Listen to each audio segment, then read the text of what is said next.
Glover. That's Lee Vaughn, aka Transporter. He makes sure I get from Baltimore up here and back because I have a German Shepherd that will hold him accountable.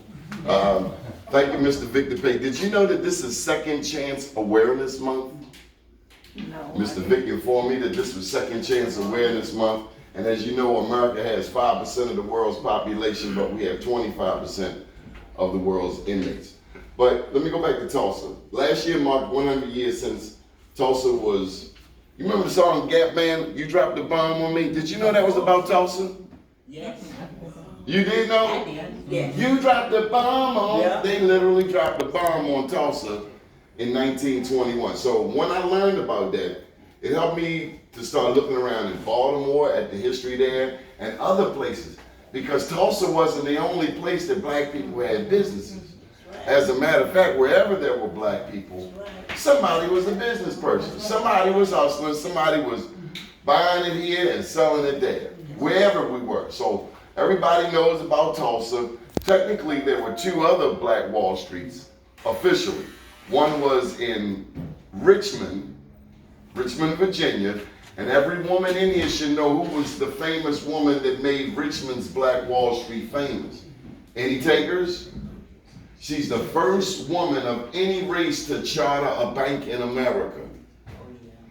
Maggie Lena Walker. So that was in Richmond. Durham, North Carolina, they claim to have the first Black Wall Street. The anchor institution in Durham was North Carolina Mutual Life Insurance, the oldest black life insurance company in the world. So there were three official Black Wall Streets. But again, how you doing? Welcome. There were other Black Wall Streets. For instance, we're in New York City. What was the Black Wall Street here?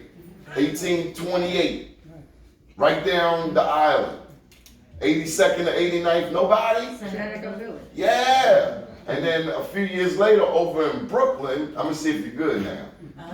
Brooklyn had a Black Wall Street too, in between, it's on Buffalo Avenue, in between Bed-Stuy and Crown Heights. I heard it. Yeah, Weeksville. Yeah, there it is, Weeksville. James Weeks. Who was the father of Harlem? Anybody?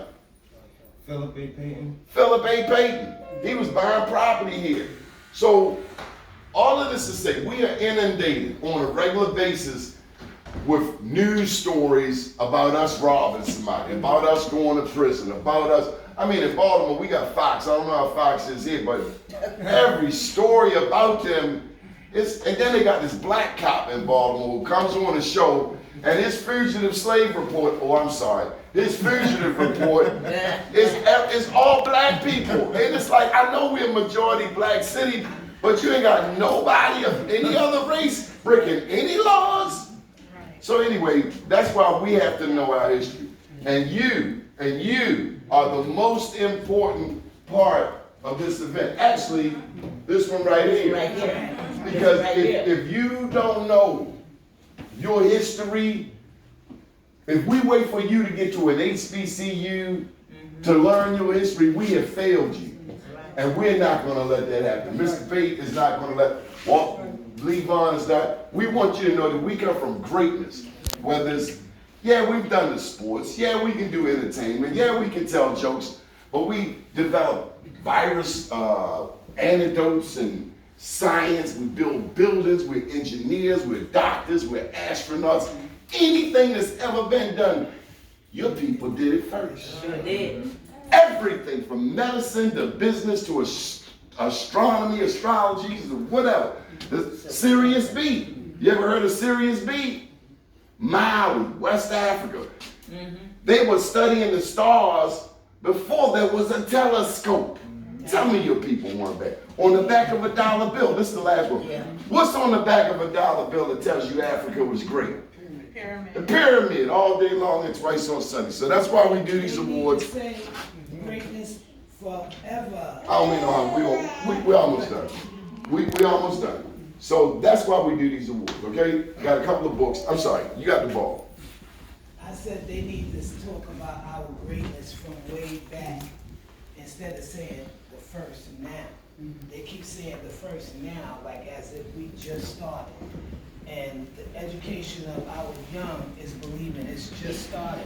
But they need to start education back about our history back in school to let our youngins know that this has been around for many, many years. We have been It just, around it ain't, forever. it hasn't just started. We have It been has around been around forever. forever, We gave birth to civilization.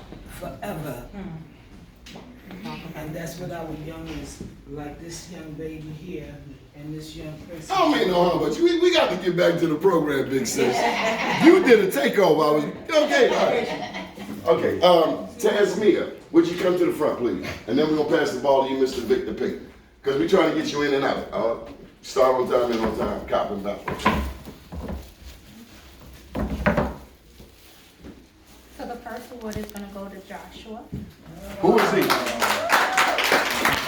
I met Joshua, we were actually working on an initiative over the pandemic. I want to say this all birthed during the pandemic.